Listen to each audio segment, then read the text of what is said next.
Chris হেসে বলল, আপনার নামটা কিন্তু বেশ অদ্ভুত। আমার মা রেখেছিলেন। এটা আসলে একটা জাহাজের নাম, মেরিন ল্যাঙ্কাস্টার। কেন যে তিনি এরকম একটা জাহাজের নাম রাখলেন কে জানে। ফাদার মেরিন কফিতে চুমুক দিয়ে হালকা সুরে বললেন, কত সুন্দর নাম থাকে মানুষদের, যেমন ধরুন ডেমিয়ান কারাস। এরকম একটা নাম যদি আমার থাকতো। এই নামটা কোত্থেকে এসেছে ফাদার? একজন ফাদারের এই নাম ছিল। তিনি মোলোকাই দ্বীপে কুষ্ঠরোগীর সেবা করতেন। শেষ পর্যন্ত তিনি কুষ্ঠ হয়ে মারা যান। পৃথিবীতে তার মতো দরদি মানুষ খুব কম জন্মেছে মিসেস ম্যাকনিল, খুব কম। কফি শেষ করে উঠে দাঁড়ালেন ফাদার। ক্রিসকে বললেন, আপনি আমার ঘর দেখিয়ে দিন। ফাদার কারাস না আসা পর্যন্ত আমি একটু একা থাকতে চাই। ফাদার কারাচের ফিরতে ঘন্টা দুয়েক দেরি হলো। তিনি এসে দেখেন ফাদার মেরিন ঘর অন্ধকার। হঠাৎ ক্লান্ত হয়ে ঘুমোচ্ছেন। নিঃশব্দে ঘরে ঢুকলো কারাস। না, ঘুম নয়। ফাদার মেরিন প্রার্থনা করছেন। শান্ত সমাহিত ভঙ্গি। কারাস দীর্ঘ নিঃশ্বাস ফেলে ভাবলেন, কি করে মানুষ এত গভীরভাবে ঈশ্বরের সান্নিধ্য পায়? কোত্থেকে আসে এমন সমর্পণ? ফাদার মেরিন প্রার্থনা ছেড়ে উঠতেই কারাস বললেন, যা যা বলেছেন সবই এনেছি। আপনার জন্য একটা গরম সোয়েটার এনেছি। মেয়েটার ঘরে খুব ঠান্ডা। ভালো করেছেন ফাদার কারাস। বলুন। আপনি নিশ্চয়ই সব নিয়মকানুন জানেন। জানি। আপনাকে একটা জরুরি কথা জানিয়ে রাখি। শয়তানের কথার কোনো উত্তর দেবেন না। মনে রাখবেন, শয়তান মিথ্যেবাদী, কিন্তু তার সমস্ত মিথ্যাই সত্য দিয়ে ঢাকা। কাজেই বোঝা যাবে না যে সে মিথ্যে বলছে নাকি সত্যি বলছে। সে চেষ্টা করবে আমাদের মানসিক ভাগে পঙ্গু করে ফেলতে। খুব সাবধানে থাকবেন। কারাস কিছু বললেন না। ফাদার মেরিন বললেন, আপনি কি আমাকে কিছু জিজ্ঞেস করতে চান? না ফাদার, কিন্তু আপনার কি মনে হয় না রেগানের ইতিহাস জানা থাকলে আপনার সুবিধে হবে? ওর মধ্যে 3টি ভিন্ন ব্যক্তি কথা বলে। 3টে নয় ফাদার, একটি। আমি ওকে চিনি। ওর সঙ্গে আমার দেখা হয়েছে আগে। চলুন যাওয়া যাক। ক্রিস হলঘরে অপেক্ষা করছিল। শ্যারনও তার কাছে গিয়ে দাঁড়ালো। ফাদার মেরিন বলল, আপনারা না এলেই ভালো। প্রয়োজন হলে আমরা ডাকব। ঠিক আছে ফাদার। আমার মেয়ের পুরো নামটা কি? Reagan Teresa McNeil. আহ, কি চমৎকার নাম, কি সুন্দর। দরজা খুলে কারাস দেখলেন এক বীভৎস দৃশ্য। রেগান জিভ বের করে শুয়ে আছে। ঘন কালো রঙের জিভ মুখ থেকে অনেকখানি বেরিয়ে আছে। চোখ দুটো বিড়ালের মতো জ্বলজ্বল করছে।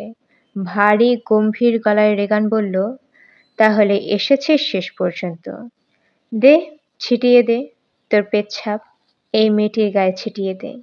তোর গায়ের বোটকা ঘাম দিয়ে এই মেয়েটিকে পবিত্র কর। ফাদার মেরিন প্রচণ্ড ধমক লাগালেন। চুপ! চুপ হয়ে গেল চারিদিক। রেগান ঝকঝকে বিড়াল চোখে অপলক তাকিয়ে রইল। তার কালো জিভটা লকলক করতে লাগলো। ফাদার মেরিন বিছানার পাশে আসন পেতে বসতেই রেগান থু করে একদলা থুথু ফেলল। যেন কিছুই হয়নি এমন ভঙ্গিতে ফাদার মেরিন প্রার্থনা শুরু করলেন। হে পরম করুণাময় ঈশ্বর, বিশ্ব ব্রহ্মাণ্ডের মহাজ্ঞানী প্রভু, আমরা তোমার করুণা ভিক্ষা করছি। তুমি তোমার অসীম শক্তির মহিমায় পবিত্র করো আমাদের। হে করুণাময় ঈশ্বর, পবিত্র করো এই শিশুটিকে। রেগান টেরেসা ম্যাকনিল আজ আমাদের আদিম শিশুর শত্রুর ছায়ায় আবদ্ধ। হে প্রভু। ফাদার মেরিন চোখ বন্ধ করে প্রার্থনা করতে লাগলেন। কারাসের মনে কিছু একটা ঘটছে। প্রার্থনার কথাগুলো তিনি ঠিকভাবে শুনতে পাচ্ছেন না। মন লাগছে না। অসহনীয় এক অস্থিরতা অনুভব করছেন। মেরিন প্রার্থনার বইটি বন্ধ করে ডাকলেন, ফাদার কারাস, আপনি আমার সঙ্গে সঙ্গে পড়ুন। হে প্রভু, রক্ষা করো তোমার সন্তানদের যারা শত্রুর মুখোমুখি অবস্থায় আশ্রয় ভিক্ষা করে তোমার কাছে। তোমার পবিত্র মঙ্গলময় হস্ত তুমি প্রসারিত করো। একটা অব্যক্ত ধ্বনি উঠল। কারাসের চোখ থমকে গেল রেগানের মুখের ওপর। এসব কি সত্যি দেখছেন নাকি চোখের ভুল? তার প্রার্থনায় গো গো গো হয়ে যেতে লাগলো। হিসের শব্দ হচ্ছে চারিদিকে।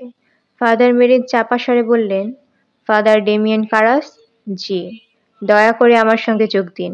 প্রস্তাবনায় অংশ নিন। আমার সঙ্গে সঙ্গে বলুন, শত্রুর ওপর তোমার জয় হোক, শত্রুর ওপর তোমার জয় হোক। আমার প্রার্থনা তুমি গ্রহণ করো প্রভু, আমার প্রার্থনা তুমি গ্রহণ করো প্রভু। নরকের শয়তানের হাত থেকে রক্ষা করো এই শিশুটিকে, নরকের শয়তানের হাত থেকে রক্ষা করো এই শিশুটিকে। ফাদার মেরিন রেগানের মুখের উপর ক্রস এঁকে পবিত্র জল ছিটিয়ে দিলেন। প্রার্থনার প্রথম অংশ শেষ হয়েছে। ফাদার মেরিন হাত মুখ পরিষ্কার করবার জন্য ঘর থেকে বেরোতেই রেগানের মুখ থেকে খিক খিক হাসির আওয়াজ হলো। সে হাসি থামাতেই কেউ একজন ফিসফিস করে বলল, মেরিন হাঁটতে শুরু করেছে, হাঁটতে শুরু করেছে। এই মেয়ের মরবার সময় চলে এসেছে। দেখ কারাস, দেখ, তুই তো আবার ডাক্তার, ওর নাড়ি পরীক্ষা করে দেখ। কারাস দেখলেন নারীর গতি অত্যন্ত ক্ষীণ। দেখলি, এই শুরু। এই মেয়েকে এখন আমি আর ঘুমোতেই দেব না। তার ফল কি হবে জানিস? তা জানবি, তুই তো আবার ডাক্তার। কারাস শিউরে উঠলেন। ঘুম না হলে কার্ডিয়াক অ্যারেস্ট হবে। ঘুমের দরকার খুব। ক্রিস দরজা খুলে উকি দিলেন। ভয়ে তার মুখ সাদা হয়ে গেছে। এই যে এসেছে, ধাড়ি কুত্তিটা এসেছে। আয় আয় দেখ, দেখে যা, তুই নিজেই মেয়েকে কি করেছিস। তোর জন্যে এ অবস্থা, বুঝলি? তুই পাগল বানিয়েছিস তুই। ক্রিস থরথর করে কাঁপতে লাগলেন। কারাস বললেন, ওর কথা শুনবেন না, ওর কথায় কান দেবেন না। শুনবে, এই হারামজাদি শুনবে। ও জানে আমি যা বলছি তা সব সত্যি। মিসেস ম্যাকনিল, আপনি চলে যান, এক মুহূর্ত থাকবেন না এখানে। ক্রিস ছুটে বেরিয়ে এলো।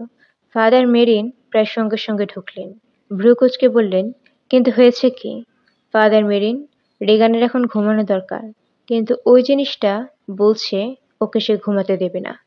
ফাদার কারাস, আপনি কি কোনো ওষুধ দিতে পারেন? প্রচুর লিব্রিয়াম দেয়া হয়েছে, আর দেয়া ঠিক হবে না। রেগানের কণ্ঠে থেকে ডেনিংসের স্বর ভেসে এলো। ওহে শুনছ, পাদ্রী সাহেবরা, তোমাদের দেখে মহাবিপদ হলো। মেয়েটা তো মরতে বসেছে। এখন আমরা কোথায় যাই?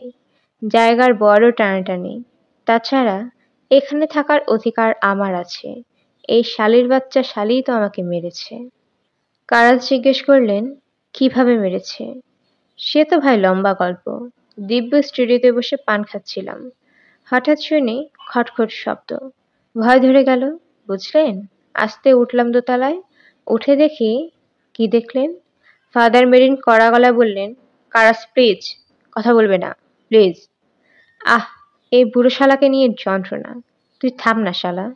ফাদার মেরিন আবার প্রার্থনা শুরু করলেন। অসম্ভব শীতল হয়ে গেল ঘর। আলো যেন কমে কমে আসছে বলে মনে হয়। ভয় পাওয়া গলায় বললেন, যে করেই হোক ওকে ঘুম পাড়াতে হবে। ফাদার কারাস একসময় ঘুমের জন্য নিজের অজান্তেই প্রার্থনা শুরু করলেন। ঘুম দাও, হে পরম প্রভু, এই মেয়েটির চোখে ঘুম দাও, ঘুম দাও। ও মহাশক্তিধর পবিত্র জগৎ প্রভু, ঘুম দাও। কিন্তু ঘুম এলো না। ভোর হলো, আবার সন্ধ্যা হলো, আবার এলো রাত। ফাদার মেরিন একসময় বললেন, আপনাকে বড়ই ক্লান্ত মনে হচ্ছে কারাস।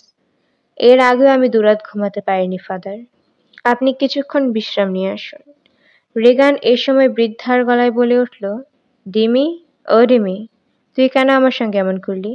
কেন আমাকে ফেলে দিলি? কি করেছিলাম আমি? ও বেটা, ও ডিমি, কেন এমন করলি? এখন আমার যাওয়ার জায়গা নেই, আমি শুধু ঘুরি। ডিমি। কারাস চমকেও গেলেন। রেগানের কণ্ঠে তার মায়ের স্বর। ফাদার মেরিন কঠিন স্বরে বললেন, শুনবেন না, ওর কথা শুনবেন না। আপনি বিশ্রাম নিয়ে আসুন, যান। কারাস ঘর থেকে বের হয়ে এলেন। কফি খেতে ইচ্ছে করছে, কিন্তু তার চেয়েও অনেকক্ষণ ধরে গোসল করার ইচ্ছেটা বেশি করছে। সারা শরীরে কেমন যেন অশুচির স্পর্শ। নিজের ঘরে গিয়ে গোসল সেরে এক কাপ কফি খেয়ে ফিরবেন, কিন্তু এত রাতে ক্রিসকে বিরক্ত করতে ইচ্ছে হলো না। রেসিডেন্স হলের রিসেপশন রুমে কিন্ডারম্যান বসেছিল। ফাদার কারাসকে দেখে সে উঠে দাঁড়ালো। মিস্টার কিন্ডারম্যান, এত রাতে আমার কাছে? হ্যাঁ ফাদার, আপনার কাছে। কি ব্যাপার বলুন তো? আপনাকে একটা প্রশ্ন করতে এসেছি ফাদার। প্রশ্ন করবার আগে আমার এক খালার গল্প বলছি। এই খালা তার স্বামীকে দারুণ ভয় পেত। স্বামী রাগারাগি করত, বকাঝকা করত, আর আমার খালার কাছে যখন সেসব অসহনীয় মনে হতো, তখন সে দৌড়ে চলে যেত তার আলনার কাছে। আলনার ঝুলন্ত কাপড়গুলিকে তার দুঃখের কথা বলে মনে শান্তি পেত। আমারও ঠিক সেরকম অবস্থা। আমার কাউকে কিছু বলা দরকার, ফাদার। তাহলে আমি এখন আপনার আলনার কাপড়? হ্যাঁ, কিন্তু এই কাপড়কে আমার প্রশ্নের জবাব দিতে হবে। বলুন শুনি। ফাদার, মনে করুন আমি একটি খুন নিয়ে তদন্ত করছি। খুনটা হয়েছে অদ্ভুতভাবে। আপনি কি বার্গ ডেনিংসের কথা বলছেন? না ফাদার, কাল্পনিক। শুনুন। বেশ, ধরুন যে বাড়িতে খুন হয়েছে সে বাড়িতে 5টি মানুষ আছে এবং তাদের কেউ একজন খুন করেছে। যাবতীয় প্রমাণ পরিষ্কার করলে খুনটি করেছে 12 বছরের একটি বাচ্চা মেয়ে। আপনার কাছে অবিশ্বাস্য মনে হতে পারে, কিন্তু ঘটনাটি সত্যি। সেই বাড়িতে একজন ফাদার প্রায় যান। তিনি বিখ্যাত মানুষ, নামকরা সাইকিয়াট্রিস্ট। আমার কাছে যেসব প্রমাণ আছে তা বলে এই ফাদার সেখানে যান কারণ বাচ্চা মেয়েটা অসুস্থ। এখন ফাদার, আপনি বলুন আমি কি করব? আমি কি পুরো ব্যাপারটা ভুলে যাব, না আমার ওপরওয়ালাকে জানাবো? ফাদার, আপনি আমার এই প্রশ্নের জবাব দিন। ফাদার কারেস নরম সুরে বললেন, আমি যদি কিন্ডারম্যান হতাম তাহলে ওপরওয়ালাকেই বোধহয় জানাতাম। কিন্ডারম্যান রুমাল বের করে কপালের ঘাম মুছল। শুকনো গলায় বলল, আমি জানতাম আপনি এই কথাই বলবেন। Good night father. Good night. Father, আমার খুব শখ একদিন আপনার সঙ্গে একটি ছবি দেখি। ক্রেস্ট সিনেমা হলে ওথেলো হচ্ছে। চমৎকার ছবি। যাব। একদিন নিশ্চয়ই যাব। সবসময় আপনি বলবেন, এখন নয়, যাব একদিন। আপনার কি সত্যি কখনো সময় হবে? হবে। একদিন হয়তো হবে। ফাদার কারাসের হঠাৎ এই ক্ষুরধার ডিটেকটিভকে ভালো লেগে গেল। তিনি তার কাঁধে হাত রেখে অল্প হাসলেন। কিন্ডারম্যান হাসতে শুরু করল। কারাস তার দিকে তাকিয়ে থাকলেন। নির্জন রাস্তার মোটামুটি সোজা মানুষটা থপ থপ পা করে ফেলছেন। ছবিটাতে এক ধরনের বিষণ্ণতা আছে। ক্রিসের বাড়িতে যখন কারাস ঢুকলেন তখন রাত প্রায় শেষ হয়ে আসছে।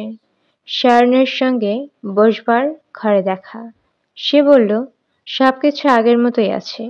রেগানের ঘর থেকে জান্তব চিৎকার ভেসে আসছে। কফির সন্ধানে রান্নাঘরে এসে কারাস দেখলেন রেগানের একটা অ্যালবাম হাতে নিয়ে ক্রিস বসে আছে। তার চোখ দিয়ে অনবরত পানি পড়ছে। ফাদার, আমি আপনাকে কফি দিচ্ছি। হাত মুখ ধুয়ে আসি, আপনি বসুন। ক্রিস বেরিয়ে গেল। কারাস উকি দিয়ে দেখেন অ্যালবামে যে পৃষ্ঠাটি খোলা সেখানে রেগানের একটি ভারী সুন্দর ছবি। ছবির পাশে কাঁচা হাতে লেখা একটি কবিতা। ছেলে মানুষের রচনা, কিন্তু কবিতাটি পড়া মাত্র ফাদার কারাস অন্তরের গভীরতম কোণে প্রচণ্ড ব্যথা অনুভব করেন। ব্যথা এবং ক্ষোভ। সে ক্ষোভ কুৎসিতার বিরুদ্ধে, অন্যায়ের বিরুদ্ধে, মৃত্যুর বিরুদ্ধে। তার আর কফির জন্য অপেক্ষা করতে ইচ্ছে করছে না। ক্লান্ত পায়ে রেগানের ঘরে গিয়ে ঢুকলেন। ঢোকার আগ মুহূর্তে শুনলেন শয়তান টেনে টেনে বলছে, মেরিন, তুই ফিরে আয়, তোর সঙ্গে বোঝাপড়া হয়নি। কারাস ঘরে ঢুকলেন, কিন্তু তার দিকে ফিরেও তাকালো না রেগান। সে তাকিয়েছে মেঝের দিকে। কি আছে সেখানে? ফাদার মেরিনই বা কোথায়? কারাসের বুঝতে সময় লাগলো যে ফাদার মেরিন মেঝেতে পড়ে আছেন। তার শরীর বরফ শীতল। কারাস একটি দীর্ঘ নিঃশ্বাস ফেললেন। তার কপালের শিরাগুলো ফুটে উঠতে লাগলো। কিন্তু তিনি আবেগশূন্য ভঙ্গিতে ফাদার মেরিনের হাত দুটো ক্রুশের ভঙ্গিতে রাখলেন। শয়তান হাসতে শুরু করলো। খলখল হাসি। ফাদার কারাসের সহন জ্ঞান বুদ্ধি লোপ পেল। তিনি বিকট স্বরে চিৎকার দিলেন, আহ পিশাচ, আহ শয়তান। খলখল হাসি থেমে গেল। রেগান কেমন অদ্ভুত ভঙ্গিতে তাকাচ্ছে এখন। ওহে কারাস, তুমি কি বুঝতে পারছো তুমি হেরে যাচ্ছ? হা হা হা। চুপ শয়তান, চুপ। ক্রিস আর শারন কফির কাপ হাতে নিয়ে বসেছিল। তারা ফাদারের কারাসের প্রচণ্ড চিৎকার শুনতে পাচ্ছিল। ক্রিস শুনল কারাস বলছে, চুপ শয়তান, চুপ। তারপর শয়তানটা কিছু বলল। এরপর আবার চেঁচিয়ে উঠলেন কারাস, না, আমি তোকে নিঃশেষ না করে ছাড়ব না। তুই আর কারোর কোনো ক্ষতি করতে পারবি না। না। ঠিক তার 2 সেকেন্ডের মধ্যে রেগানের জানালা ভেঙে গুঁড়ো গুঁড়ো হয়ে পড়ল। কোনো ভারী জিনিস কেউ ছুঁড়লে মাটিতে ছুঁড়ে ফেলেছি এরকম। ক্রিস আর শ্যারন ছুটে গেল দোতলায়। ফাদার কারাসের দেহটা চিৎ হয়ে পড়ে আছে অ্যাম স্ট্রিটের মাঝামাঝি। ক্রিস চেঁচিয়ে উঠলে, শ্যারন, আমি বুঝতে পারছি না কি হচ্ছে। ফাদার কারাস কি মারা যাচ্ছেন? ওহ শ্যারন! শ্যারন হাঁটু গেড়ে ফাদার মেরিনের পাশে মাথা দিয়ে বসল। আর ঠিক তখনই মিষ্টি গলায় লাগলো, কি হচ্ছে এসব মা? এরকম করছো কেন তোমরা? আমার বড্ড ভয় লাগছে। এ কি সত্যি রেগান? ক্রিস অবাক হয়ে দেখল দড়ি দিয়ে বাঁধা বাচ্চা মেয়েটা অবাক হয়ে তাকাচ্ছে তার মুখের দিকে। ভয় পাওয়া বড় বড় দুটি ঘন কালো চোখ। ক্রিস ছুটে গেল মেয়ের দিকে। প্রচণ্ড ভিড় জমেছে ফাদার কারাসের চারিদিকে। ভিড় ঠেলে তিনি অগ্রসর হচ্ছে চাচ্ছেন ফাদার ডায়ার। শ্যারন তাকে খবর দিয়েছে। তিনি কারাসের পাশে মাথার পাশে বসলেন রাস্তায়। এখনো তার প্রাণ আছে। তিনি প্রতিটি শব্দ অত্যন্ত স্পষ্ট স্বরে উচ্চারণ করলেন। ফাদার কারাস, আমি আপনার কথা বুঝতে পারছেন? কারাস মাথা নাড়লেন। তিনি বুঝতে পারছেন। ফাদার ডায়ার তার মাথা কোলে নিয়ে তুলে নিলেন। শান্ত স্বরে বললেন, আপনি কি ঈশ্বরের কাছে শেষবারের মতো ক্ষমা ভিক্ষা করতে চান? কারাস মাথা নাড়লেন। তিনি চান। আপনি কি আপনার সমস্ত পাপের জন্য ঈশ্বরের কাছে ক্ষমা প্রার্থনা করেছেন? মাথা অল্প নাড়ল। তিনি ক্ষমা প্রার্থনা করেছেন। বেশ, এখন আমার সঙ্গে সঙ্গে বলুন, ইগোতে অ্যাবসলভো ইত্যাদি ইত্যাদি। ফাদার কারাসের ঠোঁট কাঁপতে লাগলো। তার চোখ দিয়ে এক ফোঁটা পানি বেরিয়ে এলো। তিনি কি যেন বলতে চান, বলতে পারলেন না। ফাদার ডায়ার গাঢ় স্বরে বললেন, বন্ধু, আপনার যাত্রা শুভ হোক। বিদায়। পরিশিষ্ট। ফাদার কারাস ও ফাদার মেরিনের মৃত্যুর ৬ সপ্তাহ পর ডিটেকটিভ কিন্ডারম্যান তার রিপোর্ট পেশ করল। সেই রিপোর্টে ডেনিংসের মৃত্যুকে বলা হলো একটা শোচনীয় দুর্ঘটনা। কিন্ডারম্যানের ভাষায়, যাবতীয় প্রমাণ বিশ্লেষণপূর্বক এই সিদ্ধান্তে আসা হইয়াছে। কিন্ডারম্যান দ্বিতীয় কেসটা নিয়ে চিন্তাভাবনা শুরু করেছেন, ফাদার কারাসের কেস। রেগান ফাদার কারাসকে ছুঁড়ে ফেলেননি, কারণ সে বাধা ছিল। ফাদার কারাস যে কিছু একটা দেখে ভয় পেয়ে লাফিয়ে পড়েছেন, তাও বিশ্বাসযোগ্য নয়। কারণ দরজা খোলা ছিল, সেই দরজা দিয়ে তিনি সহজভাবে বেরোতে পারতেন। একটা সম্ভাবনা আছে, ফাদার মেরিনের মৃত্যু দেখে তিনি মানসিক ভারসাম্য হারিয়ে ফেলেছিলেন। কিন্ডারম্যান ভাবে, ভ্রু কুঞ্চিত করে ভাবে, ক্রিস তার এই বাড়িটি বিক্রি করে দিয়েছে। সে ফিরে যাচ্ছে তার স্বামীর কাছে। হাওয়ার্ড নিতে এসেছে সবাইকে। ওদের হাসি মুখে দেখে এখন বিশ্বাসই হয় না যে কি প্রচণ্ড দুঃস্বপ্নের দিন গিয়েছে তাদের। ওরা প্রথমে যাবে লস অ্যাঞ্জেলসে। প্লেন ছাড়ার খুব একটা দেরি নেই, কিন্তু রেগানের জিনিসপত্র এখনো গোছানো হয়নি। ক্রিস তাড়া দিতে গিয়ে দেখে সমস্ত বিছানাময় অসংখ্য জিনিসপত্র ছড়ানো। মাঝখানে রেগান মুখ কালো করে বসে আছে। মা, এই সুটকেসে তো সব ধরছে না। যেগুলো ধরছে না সেগুলো কাল নিয়ে আসবে। এখন থাক। ঠিক আছে মা। অত্যন্ত ব্যস্ততার সময়টাতে ফাদার ডায়ার এলেন বিদায় জানাতে। ক্রিস হাসি মুখে বলল, আপনি না এলে আমি নিজেই যেতাম ফাদার। বসুন। এই ব্যস্ততার মধ্যে আমি আর আপনাকে বিরক্ত করব না। না ফাদার, আপনাকে আমাদের সঙ্গে ১ কাপ কফি খেতে হবে। আসুন। কফি পান নিঃশব্দে হলো। ক্রিস একসময় বলল, আপনাকে একটা কথা জিজ্ঞেস করব ফাদার। করুন। আমি শুনেছি ফাদার কারাস নাস্তিক ছিলেন। এটা কি সত্যি? কিছুটা সত্যি। আমার কিন্তু মনে হয় না ফাদার। আমার মনে হয় তার মতো বড় ঈশ্বর বিশ্বাসী ব্যক্তি কেউ ছিল না। বলতে বলতে ক্রিস রুমাল দিয়ে চোখ ঢাকল। ক্রিসের কাছ থেকে বিদায় নিয়ে ফাদার ডায়ার স্ট্রিটের মাথায় এসে দাঁড়ায় দেখেন কিন্ডারম্যান দাঁড়িয়ে আছে। সে সম্ভবত তার জন্যই অপেক্ষা করছিল। তাকে দেখে দ্রুত এগিয়ে এলো। ফাদার ডায়ার, বলুন, আপনি কি ওদের বিদায় জানাতে গিয়েছিলেন? হ্যাঁ। ছোট মেয়েটা এখন ভালো আছে? হ্যাঁ। খুব খুশি হলাম। খুব আনন্দের কথা। হ্যাঁ, খুব আনন্দের কথা। আচ্ছা ফাদার, আপনি কি সিনেমা দেখবেন? মাঝে মাঝে দেখি। এখন দেখবেন? বা আপনি কি একদিন আমার সঙ্গে দেখবেন? থেলেও হচ্ছে খুব ভালো ছবি। ফাদার ডায়ার মৃদু হাসলেন। অনেক দিন আগে ডেমিয়ান কারাস ঠিক যেভাবে হাত রেখেছিলেন, ঠিক একইভাবে কিন্ডারম্যানের ঘাড়ে হাত রেখে নরম স্বরে বললেন, দেখব। একদিন নিশ্চয়ই দেখব।